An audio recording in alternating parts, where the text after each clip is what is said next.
जैसा कि मैंने आपको एक शॉर्ट में सिखाया था कि अगर a x square plus B y square plus 2xy plus 2gx plus 2y plus c is equal to 0 general conic में डेल्टा 0 के बराबर नहीं है और एच स्क्वायर ए बी के बराबर नहीं है तो वो इलिप्स सर्कल या हाइपरबोला में से कुछ एक होगा।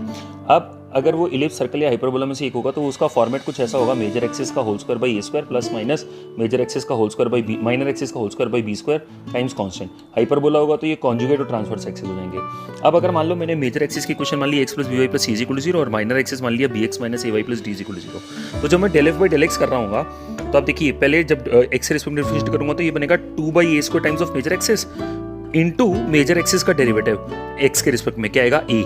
Plus minus 2 by B square times of minor axis into minor axis का डेरिवेटिव एक्स के रिस्पेक्ट में क्या आएगा बी इज इक्वल टू 0। इसी तरीके से del F by del Y की वैल्यू आ जाएगी ये। अब ये देखिए ये लिखा है some constant times major axis plus some constant times minor axis equal to 0, some constant times major axis plus some constant times minor axis equal to 0। इसका मतलब ये दोनों कोई दो लाइंस हैं जो मेजर एक्सिस और माइनर एक्सिस के पॉइंट ऑफ इंटरसेक्शन से पास हो रही हैं, और अगर ये दोनों लाइंस मेजर एक्सिस और माइनर एक्सिस के पॉइंट ऑफ इंटरसेक्शन से पास हो रही हैं इसका मतलब इन दोनों लाइंस का खुद का point of intersection major axis और माइनर एक्सिस का पॉइंट ऑफ इंटरसेक्शन होगा जो कि सेंटर होगा। इसका मतलब ये दोनों लाइनें खुद मेजर एक्सिस और माइनर एक्सिस तो नहीं होती लेकिन इन दोनों का point of intersection major axis और माइनर एक्सिस का पॉइंट ऑफ इंटरसेक्शन होता है जो कि सेंटर होता है। तो इसीलिए अगर आप del F by del X is equal to 0 और del F by del Y is equal to 0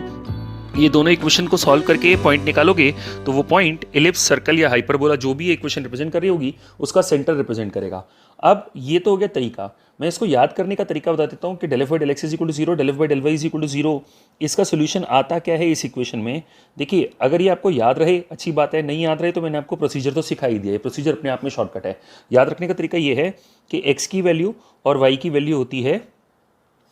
भाई हमारी गर्ल फ्रेंड और y की वैल्यू होती है गर्लफ्रेंड है या आंटी, और फिर भाई बोलता है हाँ अभी बताता हूँ, इसको भी हाँ अभी बताता हूँ। तो इसका मतलब ये आएगी इन दोनों इक्वेशंस को बनाने के बाद इसके सॉल्यूशंस, और ये वैल्यू कैसे आएगी B F minus G H upon H square minus A B A G minus F H upon H square minus A B. तो ये आएंगे point of intersection of major axis and minor axis, मतलब centre circle parabola circle ellipse और hyperbola के case में, और pair of straight line के case में यही तुम्हारे पॉइंट ऑफ इंटरसेक्शन भी आएंगे क्योंकि उसमें इक्वेशन यही होती है और उसमें यहाँ पे डेल्टा इज इक्वल टू 0 आ रहा होता है, और अगर आपको पॉइंट ऑफ इंटरसेक्शन निकालना है तो इसी तरीके से निकालते हैं, और ये सोल्यूशन मैंने आपको सिखा दिया। तो ये आप पेयर ऑफ स्ट्रेट लाइन में भी यूज़ कर सकते हैं पॉइंट ऑफ इंटरसेक्शन निकालने के लिए, नहीं तो पैराबोला इलिप्स सर्कल और हाइपरबोला में यूज़ कर सकते हैं सेंटर निकालने के लिए। आई एम सॉरी पैराबोला नहीं यूज़ होता इसमें, तो पैराबोला इस कैटेगरी से बाहर है, बाकी सारे कॉनिक सेक्शन इसमें इंक्लूडेड हैं।